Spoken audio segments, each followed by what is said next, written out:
Pablo Rivero, has escrito El rebaño, una novela cuyo comienzo, con su prólogo, a mí me dejas helado, ¿no? Yo te felicito, igual que te felicité con Dulce Hogar, porque tienes unos comienzos Los arranques, ¿no? Es que son muy importantes. Es impactantes. que son muy Entonces, yo importantes. quería preguntarte, ¿para ti qué es más difícil? ¿Crear un comienzo que enganche o un final que sorprenda? Para mí, normalmente yo suelo tener el principio y el final. La suerte del proceso literario, o lo que me suele pasar, es que conforme profundizo, o sea, y tiene que ver con una línea de lo que quiero contar, que es la historia principal, y suelo tener claro el principio y el final porque es como la esencia, es como la conclusión. Y lo suelo tener muy claro, porque es la historia, o sea, no hay otra. Luego, cómo la cuentas puede variar, pero el principio y el final, al final es la esencia de tu mensaje, ¿no? Pero, claro, cuando luego empiezo a desarrollar tramas, subtramas, temas que quiero tratar, personajes, se van creando corrientes paralelas que hacen que ese final pues sea como una traca final en la que no es una sorpresa, sino que hay cuatro o cinco, ¿no? Y para mí eso es lo que hace que crezcan los libros. Pero para mí, yo creo que uno de los problemas que hay muchas veces es que crear expectativas y efectismos es relativamente fácil y crear un comienzo muy bestia, dentro de todo, no es tan difícil. El problema es resolverlo. Muchas veces creamos expectativas en ficción, ¿no? Que luego cuando llegan dices, pero pues, no has tomado el pelo, ¿no? O esto no llega a nada, o la resolución se queda en nada, o es un topicazo, es lo mismo, ¿no?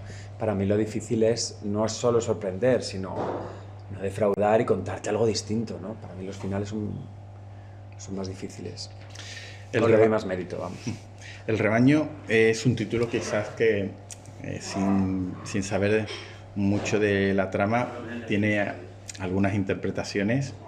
Entonces, yo quería preguntarte si este título era el original, porque Sí, es toda una declaración de intenciones. el rebaño salió enseguida, me salió y lo tenía muy claro porque es que el rebaño es el rebaño de padres, es el rebaño de, o sea, se puede adaptar. Aquí al final hablo de las relaciones padres e hijos, de la educación, de que todos en el fondo somos lo que fuimos en el colegio, eh, de las dosis de responsabilidad, de los conflictos, eh, siempre se habla del bullying de los pequeños, pero no de los padres, ¿no? Y al final todos tanto los padres como los hijos, queremos estar en sociedad y en la sociedad en ese rebaño en el que todos acabamos pensando más o menos igual, queremos encajar y eso me servía para crear esos paralelismos, ¿no? Y pues con los cuentos tradicionales de Pedro y el Lobo, o sea, yo creo que surgió y fue una suerte porque me abrió muchos campos, ¿no? Y muchas opciones y hablar de la oveja negra y hablar todo se puso como a huevo, ¿no? Como del pastor, eh, bueno, de cómo muchas veces luchamos contra protegernos del lobo y el lobo está entre nosotros, ¿no? Y además, muy curioso, porque yo pensé en el rebaño, a mi editora le encantó y cuando volví a leer Dulce Hogar, a releer las partes que, para no saltarme ninguna cosa, como hay cierta continuidad, aunque se puede leer independientemente, pero el contexto, el sitio, y había datos que ya había dado que quería ser fiel, me di cuenta de que cuando Julia en Dulce Hogar va bajando la calle y van los padres, recreo ya este momento, digo que el rebaño de padres está esperando a los hijos a la salida del colegio. Y pensé, esto, o sea, es una señal porque yo objetivamente nunca he llamado rebaño al rebaño de padres, pero como concepto, y además ella en ese momento que los veía como un rebaño al que no puede acceder, creo que el concepto lo tenía muy grabado, ¿no? Y creo que funciona muy bien. Hablas de la urbanización de Dulce Hogar, porque es que aquí, en esta novela, en El rebaño, volvemos a esa urbanización. Entonces, ¿por qué vuelves a esa organización? ¿Porque te quedó algo pendiente o porque has visto que se podía aprovechar parte de esa historia? Bueno, yo muchas veces vuelvo a personajes que tengo porque digo, jolín, ya, con lo que cuesta profundizar. En la novela negra hay mucho topicazo y se vuelve como damos giros sobre lo mismo. Y cuando creas un universo, a veces yo digo, ¿para qué me voy a crear otro paralelo y voy a cambiar 4 cosas si ya tengo uno que funciona, ¿no? Yo al final, en Dulce Hogar, o sea, yo aquí quería que fuera un entorno muy parecido. Dulce Hogar es que es muy parecido a donde yo vivo. Y esto está inspirado también, y las localizaciones son las mismas. Y a mí me interesaba crear algo que, aunque cualquier padre se puede identificar, el que sea una urbanización que esté cerca del campo, para la novela negra da una ambientación muy, muy fuerte, ¿no?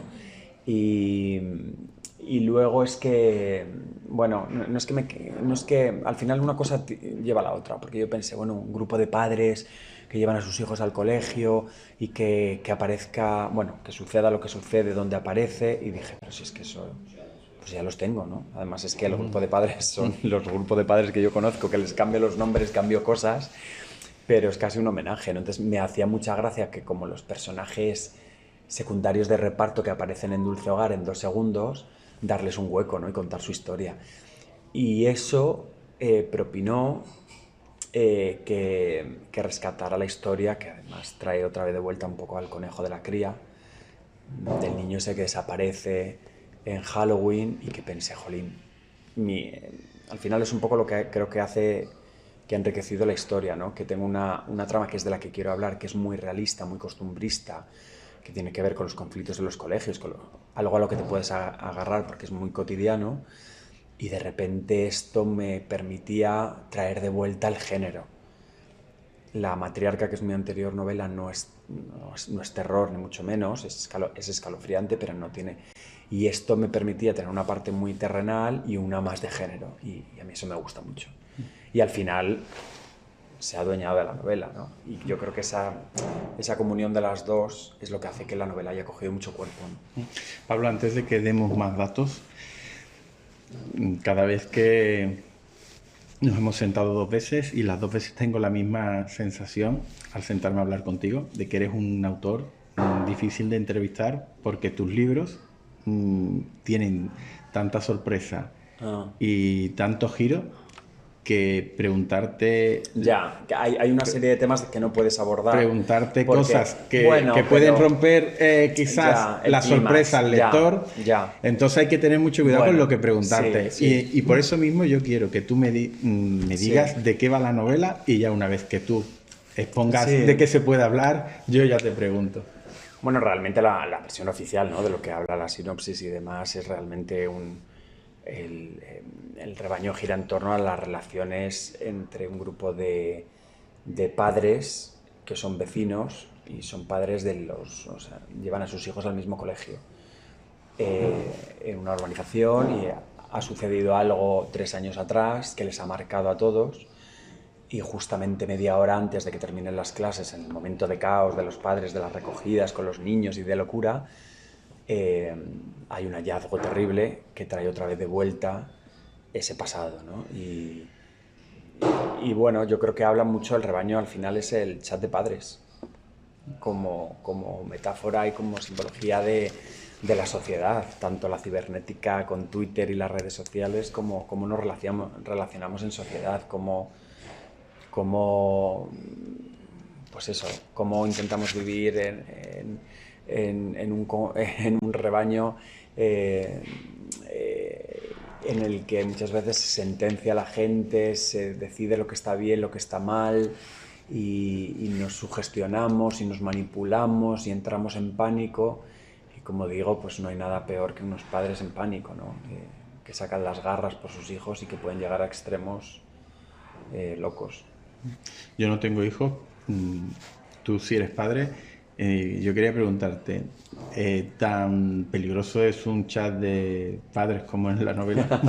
Bueno, esto es un poco de humor negro. Ahora vengo de entrevistas que sí son padres y claro, me decían, claro, es que total. Yo de lo que quiero hablar es del poder, que al final, al vivir en sociedad cuesta mucho salirse, ¿no? Y mucha gente hace un sobreesfuerzo por encajar. en los grupos, ¿no? Y entonces se tira para adelante. Y esto pasa con los chavales. Al final el rebaño habla de padres y habla de Ujú. hijos y de que nos parecemos mucho y que al final, por mucho que seamos mayores, seguimos replicando actitudes que tenemos de pequeños y al final se sentencia a alguien, se manipula a alguien, se hace bullying a alguien, entre padres, entre hijos. Esto, entonces, cuando suceden cosas, desapariciones, asesinatos, muchas veces se culpa a los padres, se busca, juzgamos y sentenciamos y señalamos, incluso a la víctima, ¿no? Y esto pasa mucho, pues eso, y en los chats de padres es como las redes sociales, todo en momentos álgidos, pues todo el mundo opina, todo el mundo sentencia, todo el mundo se enfrenta y no quiero decir que sea lo cotidiano ni el día a Ujú. día, pero cuando pasan cosas gordas, sí puede ser peligroso, tanto por ir por de cara como todo lo que hay detrás, ¿no? Todo lo que se Mm. mueve detrás, que muchas veces a nivel de sociedad lo hacemos mucho, ¿no? Como cargar y poner la cabeza como un bombo a alguien para que salte, ¿no? Y tú no mancharte las manos. Eso lo vemos todo el tiempo, sobre todo en los hechos reales, ¿no? Y los crímenes reales en los que yo muchas veces me inspiro, ¿no? Al final yo trato de crear ese terror de lo cotidiano, de cosas que realmente en las situaciones más tontas de repente se llegan a extremos y pasan barbaridades, ¿no? Y son situaciones muy, muy tontas, ¿no? Que dices, ¿cómo puede ser, ¿no? Que alguien llegue a hacer algo así? Me hace gracia hablando de los grupos, que hay veces que si no perteneces a algún grupo que se haya creado en el trabajo no existes, parece que no existes. Yo los aborrezco. O sea, yo es que además nunca he tenido la necesidad de pertenecer a un grupo ni a una pandilla y creo que como sociedad tenemos como una necesidad de encasillar todo el rato y a la gente conocida y a la no conocida, ¿no? Necesitamos como estar seguros, ¿no? Este que es rojo o facha y es pijo o es pobre o es, ¿no? Hay una Mm. cosa como que tenemos como que saber, bueno, ¿por qué, qué sexualidad tiene? ¿Qué no sé qué? Es como, ¿a ti qué te importa, no? Estamos siempre Mm. hablando como de la libertad y al final estamos peor que nunca. Yo creo que estamos con la lupa todo el rato y eso tiene que ver también con los chavales y con la exposición y con compartir y con las redes sociales y el bullying y el ciberbullying y tal, que es que todo queda grabado y todo se comparte y todo al final en los grupos de chats es información y el cotilleo y demás, pues al final sentenciamos mucho, somos muy crueles. Yo digo en el libro, ¿no? Que los niños siempre dicen que son muy crueles, pero los padres podemos serlo mucho más. Los personajes no tienen desperdicio. Entonces quería saber si están sacados de la realidad o están fabricados para la novela. Bueno, yo siempre me inspiro, o sea, lo que intento construir son personajes creíbles, que muchas veces lo que separa de la realidad es que las circunstancias que viven por suerte no es lo habitual, pero los sentimientos básicos, las emociones básicas que les mueven, yo creo que cualquiera nos podemos sentir identificados, ¿no? Hablo mucho de mentir, de tapar, precisamente por ser aceptados, ¿no? Muchas veces vemos cosas y no las compartimos o no denunciamos o incluso dentro de las casas, ¿no? Que dices, ¿cómo no se sabía? Pues sí lo sabían. Violaciones, abusos y tal, pero claro, el que dirán puede más, ¿no? Eh, yo creo que los personajes, al final yo lo que intento es sacarles punta al máximo y que por momentos les odies y les juzgues y por momentos les entiendas y claro, que digas, es que hay que verse en esas, ¿no? Eh, yo muchos los reconozco y muchos están inspirados, incluso son homenajes. Otros no tienen nada que ver, incluso, por ejemplo, hay un personaje en concreto que es Sara, que es un amor, Sara, o sea, es una amiga mía que es un amor y yo le dije, tía, te puedo poner así de malvada porque sé que eres todo lo contrario. Si hubiera alguien tan malvado, no me meto en ese jardín, ¿no? Porque se puede sentir por aludido, yo intento separar. Pero bueno, al final, si lo que intento recrear son comportamientos en los sociales que nos caracterizan. Y hoy en día, sobre todo, nos caracterizamos por eso, por cómo funcionamos con las redes sociales y con el enganche de los chats y sobre todo con esta relación que se crea entre los padres de los colegios, que tenemos como un bien común, que son nuestros hijos, pero que luego somos cada uno de nuestro padre y nuestra madre. Y muchas veces opinamos sobre todo, queremos estar por encima de los profesores y demás, y es que, ¿quién tiene la razón? Si es que además en la educación y en la crianza, ¿quién tiene la clave? A mí todo lo que me genere debate me parece que es positivo y es enriquecedor. Intento poner una de cal y una de arena, pero yo creo que si el lector se lleva eso, está bien. 7 obras, Pablo, casi a trabajo por año, si Sí, echamos por los año. cálculos. ¿Cómo lo haces? ¿De dónde sacas esa inspiración? Pues bueno, es que al final mi vida gira en torno a esto, o sea, en el sentido de que mis hobbies es leer, es ver documentales, escuchar podcasts, estar al tanto de las noticias. Luego soy una persona que soy sensible, que me gusta estar en contacto, que las cosas me afectan. Y como me afectan además, me dan miedo, ¿no? Entonces yo creo que eso es como un bucle positivo en el sentido de que en cuanto me pasa algo a mí en mi vida cotidiana y digo, "Uf", y entonces además me afecta con tal, yo tengo como una cartera de temas y enseguida, como un tema me coja, soy muy rápido. El problema es que luego, claro, soy muy ambicioso y ya tengo, bueno, yo creo que tengo unos lectores muy fieles que van creciendo y que tienen unas expectativas muy altas. Entonces, yo mismo, mira, cada novela que empiezo, digo, esta va a ser mucho más sencilla. Esta va a ser clara. Esta la voy a poner por capítulos, con un título, capítulos súper cortos y ya. La más complicada. Pasado, presente, con la voz en off, con el no sé qué. O sea, ha sido un Cristo. Pero cuando sale es maravilloso. Pero el proceso es muy duro. Entonces, bueno, lo que tengo claro es que yo tengo que maximizar el tiempo y que tengo que aprovechar. Entonces, cuanto antes decido, que por suerte no me cuesta, el tema, antes me pongo, yo ya estoy con la siguiente. Voy desarrollando, voy avanzando. Las sensaciones, no abandonarlo y desarrollando y convivir con la idea. Hay un momento que es el más tedioso, que es el de organizar todo el material que tengo, que muchas veces lo he ido apuntando en distintos momentos, pero es lo mismo contado 70 veces de distinta manera. Entonces, para volver a leerlo y sacar la línea que me vale sobre todo que muchas veces es la misma idea con variaciones. Y una mínima variación en novela negra es una cosa u otra. Entonces, claro, el problema es que muchas veces yo digo, joder, funciono con la prisa. Pero claro, es que no te da pie. La prisa tienes que resolver. Y yo funciono bien con la velocidad. Me arriesgo, entonces dejo los cimientos bien asentados y luego juego mucho, me divierto, tal. El problema es que muchas veces, como nunca sé la agenda que voy a tener como actor, eso es lo que luego determina el proceso.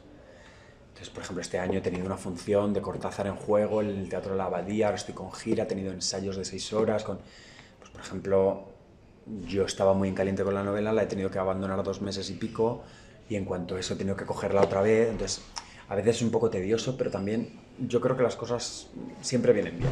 O sea, estar en movimiento siempre viene bien. Y luego que al final eso de convivir con las historias, pues igual 2 meses después, con lo que he vivido, pues lo afronto de otro momento. De repente cojo distancia y digo, esto no funciona, o esto sí. O sea, yo creo que al final lo bueno es tenerlo claro, que me apasiona, que tengo un equipo con el que trabajo muy bien y luego que es un oficio, ¿no? Entonces al final el oficio se aprende y me organizo. Lo bueno que me he dado cuenta que tienen tus novelas es que tan importante es la trama como los temas que tratas en la trama. Entonces, esto quizás tiene algo que ver con lo que has estudiado, que has estudiado comunicación. Indudablemente. Esa necesidad de decir, bueno, pues yo tengo estos temas, tengo que... Indudablemente, la vida da mil vueltas. Es que yo empecé periodismo porque me gustaba escribir, a la vez que interpretación. Y luego eran todo noticias, teletipos y tal, y huí porque a mí en ese momento me gustaba la ficción. Me gustaba mucho el cine, la literatura, pero me gustaba todo lo más raro, los mundos, pues esto de David Lynch, ¿sabes? Kafka, o sea, a mí me gustaba eso, no me gustaba... Y aguanté 2 años, ¿no? Y mi madre me decía, paciencia, porque todo sirve, todo vale y tal. Y al final yo me acuerdo muchísimo, porque es que al final esos años han sido claves. Yo no me daba cuenta, ¿no? Pero al final el periodismo, pues como sabes, es leer, sintetizar, prestar atención, irte al titular, resumir, concretar, saber de qué se habla, ¿no? Y en las escuelas de teatro también yo creo que eso me favorece, ¿no? Es entender el papel de cada personaje, qué función tiene cada personaje, qué quiere cada personaje, contra qué lucha, qué le cuesta, cuál es el obstáculo. ¿por qué escribes, por qué haces tú este personaje y no otro? Pues yo eso al final me lo aplico todo el tiempo, ¿no? ¿Por qué escribo yo esta historia y no otra? Porque es este personaje distinto al que normalmente ponen. Son tonterías, pero que al final son cosas prácticas que a veces yo me encuentro con gente que me dice, claro, es que sí, quiero escribir y tengo un tema, pero no sé cómo desarrollarlo. Pues estos son pistas, ¿no?, que te van dando. Al final, si tú tienes claro, yo al final, quiero decir, las novelas te puedes perder en la abstracción, ¿no? Pero si tú tienes claro qué quieres contar, yo al final, a partir de lo que quiero contar, es lo que dices, ya hago un trabajo de investigación como periodístico, porque sé que eso, en lugar de, o sea, en lugar de pensar los efectismos y los giros y tal, o sea, lo que intento buscar es la manera distinta o la originalidad. Y, y también por mí, por no aburrirme y por hacer algo distinto, sentir que cojo una novela y que no es la misma que me he leído hace... eh, pero, pero al final yo lo hago como si fuera un ensayo. Es que digo, quiero hablar esto de la educación, pues esto, ¿qué pasa? ¿Qué pasa tal? ¿No? ¿Qué puedo sacar? ¿Qué más temas? Con los padres, con la salida del colegio, con la, yo qué sé, con la convivencia, luego con el bullying, con el ciberbullying, o sea, y entonces al final tienes tantas cosas que es más fácil, porque digo, bueno, pues voy a crear este personaje para tal, esto para esto, y una cosa te lleva a la otra, y al final tienes una cosa que en lugar de ser personajes vacíos, bueno, no vacíos, ¿no?, pero que a veces simplemente es un portero que pasaba tal, o el amigo que no sé qué, y no tienen un trasfondo. Si el amigo llega y además de ser el amigo, le ha pasado esto y te ayuda para contar otra historia, pues jolín, todo al final va lo mismo, ¿no? Y se enriquece. Pablo, un personaje y por qué de la novela. Un personaje y por qué. Bueno, mira, no es lo normal, pero eh, la madre de Hugo, yo creo, que es un personaje que salió al final. Hugo es el niño que es la oveja negra de la clase. Y muchas veces en el primer borrador no aparecía este personaje. Aparecía solo desde el punto de vista de las protagonistas, pero no se sabía su historia. Y yo creo que aquí, por reforzar esto de lo que hablo del bullying también de los mayores, ¿no? Y que muchas veces a mí hay un tema que me interesaba, ¿no?, que es como sociedad arropamos mucho a los padres de los niños que sufren bullying, pero pocas veces nos ponemos en la piel de los que lo practican, ¿no?, y les culpamos. Y entonces yo creo que aquí entra otra de las cuestiones que a mí me gustaba abarcar, ¿no?, de hasta qué punto somos responsables los padres de lo que hacen nuestros hijos.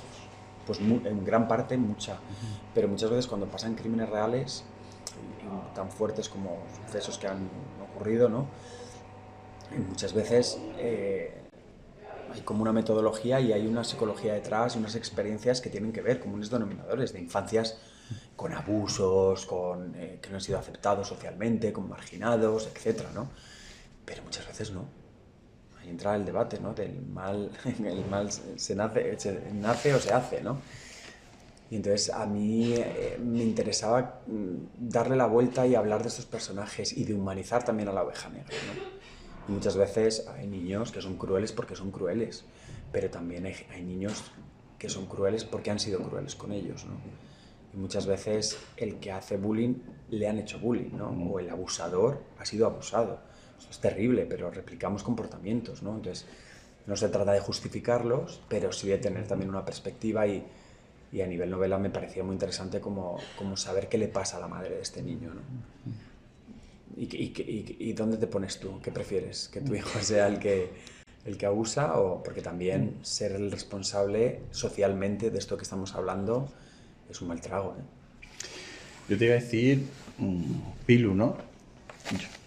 Pilu es una amiga mía, de Mi verdad. respuesta es del Pilu colegio. porque creo que es un personaje que puede ser que en un principio Pilu es genial. la gente la juzgue, pero bueno, hay que ponerse en su piel también. Bueno, y la parte final de Pilu es muy fuerte, Sí, lo sí. que hace. A mí Pilu es un personaje, claro, Pilu es la prota, o sea, Pilu además es una amiga mía y además tuvo un problema también en el colegio y es una tía muy clara y a mí me gustaba transmitir eso, ¿no? Una tía con la que no tuviera pelos en la lengua, que fuera polite en muchas partes, ¿no?, como muy educada, pero que no tuviera miedo tampoco de hablar y decir, a ver qué pasa aquí. ¿no? Estas cosas que tenemos que a veces, yo pienso, igual el lector en determinados momentos se sentirá ofendido, ¿no? Porque a veces hablo, luego ya se disculpa, ¿no? Y dice, bueno, a ver, igual me he pasado al contar esto, pero pues cuando hablo de los abusos, ¿no? Que dices, bueno, vale, hay que rehabilitar y cuidar mucho al abusador, pero ¿y los nuestros? ¿Y los que se lleva por delante? ¿Qué pasa? O sea, quería dar también voz a la gente de la calle, de a pie, que no tiene tanto miramiento, ¿no? Sino que muchas veces hablas y dices, bueno, ya, pues sí, pero la teoría me la sé, pero la práctica, ¿qué pasa, no? Lo que pasa es que Pilú, como todos los personajes, tienen su doblez y sus intereses y al final, bueno, ahí tiene como una especie de... Bueno, da un giro que yo creo que es muy interesante. Es que es interesante también ver un poco sobre quién recae la responsabilidad, si de los profesores, de los padres, pero luego también qué porcentaje tiene mm, el niño en, en la ecuación. Bueno, pues esa es una de mis dudas, ¿no? Por eso lo planteo, yo le doy un giro y al final te enteras de lo que pasaba, ¿no? Pero a veces no pasa. Y a veces los padres somos... De esto hablo también cuando hablo de Macarena en la secretaría, ¿no? Que es como los padres exigimos, exigimos y a veces no damos, ¿no? Queremos que los colegios los eduquen y que hagan milagros y que resuelvan el fracaso escolar y que tengan atención, pero luego les estamos poniendo el móvil, les cedemos, les dejamos, no estamos encima, entonces dices, claro, a veces los hijos son el reflejo de los padres y a veces no, y eso es lo terrorífico, ¿no? El tema de los que planteo es que tú te puedes obsesionar por controlar a tu hijo, pero tu hijo al final el 70% del tiempo no está en casa y está rodeado de gente que lo puede condicionar tanto igual que tú. Y a veces no hay nadie que lo condicione, es que tu hijo es así. Tiene unos gustos o tiene unas aficiones o una, yo qué sé. Y bueno, por eso también está la frase esta que para mí es un leitmotiv, ¿no? Que es que nunca sabe, nadie nos prepara como padres para lo que nuestros hijos sean capaces de hacer y mucho menos para lo que seríamos capaces de llegar a hacer por ellos, ¿no? Creo que la historia lo demuestra, es que los padres hacemos cualquier cosa por nuestros hijos. Nos engañamos, los justificamos, nos ponemos vendas en los ojos y muchas veces por no enfrentarte a tu responsabilidad, ¿no? Yo creo que ahí tiene mucho que ver también el aceptar que muchas veces los profesores les quitamos autoridad y eso es uno de los fallos que hay hoy en día. Y los profesores muchas veces tienen más razón que nosotros. A veces es verdad que los profesores tienen tanto trabajo que como pasan todos los curros les es difícil centrarse y se les puede pasar algo. Pero en general deberíamos ceder más. Te iba a preguntar, lo que pasa es que ya me la has respondido, algo que a mí me gusta de esta novela y es que sospechas de todo el mundo y eso te lleva a que al final puedes construir un final con cualquiera de ellos, pero claro, tú lo tienes cerrado ya, tú ya me has dicho que el Bueno, algunos surgieron, o sea, yo lo que tenía claro es lo que quería contar y lo que tenía que pasar. Pero luego hay muchos personajes que se relacionan y que al final han ido surgiendo y que he ido enredando. Y si este a la vez que este, no sé qué, y es por esto, y entonces esto, y entonces esto. Y al final yo creo que es lo que hace que todo sea mucho más claustrofóbico y que hace que entiendas todo. Ha sido muy complicado, ha sido complejo. Porque yo creo que, un poco volviendo a lo que me decías al principio, crear expectativas es fácil, pero que luego resolverlas bien Ya. y que esté liado. Tú luego ves series que dices, ¿y esto para qué? ¿Esto que me contaron, este efectismo, si no va a ningún lado? Si esto es mentira. Has jugado conmigo y no está en ningún sitio. Me has tomado el pelo. Y a mí me gusta que tú digas, ostras, es que esto es peor aún de lo que yo me imaginaba, ¿no? Pero encaja. Lo que me decías antes de Dulce Hogar, que si lo vuelves a leer, digas, claro, si está todo en la primera página. Pero como pasa en la realidad, no lo ves, porque estás habituado a lo cotidiano, ¿no? No, esos detalles, ¿no? Claro. De todas maneras, yo es que disfruto mucho con, digamos que, sospechando de todo el mundo. Claro, claro. A ver, yo también lo... Ha sido muy difícil también afinar mucho para que parezca que los personajes hacen una cosa que no hacen, pero no manipular al lector y que encaje y que si lo vuelves a leer no digas, oye, me has mentido, porque esto, o sea, era un hilo muy fino, ¿no? Y también era arriesgado, la propuesta de Pilu desde el principio es muy arriesgada, que dices, ostras, algo pasa aquí y no sé qué va a ser, ¿no?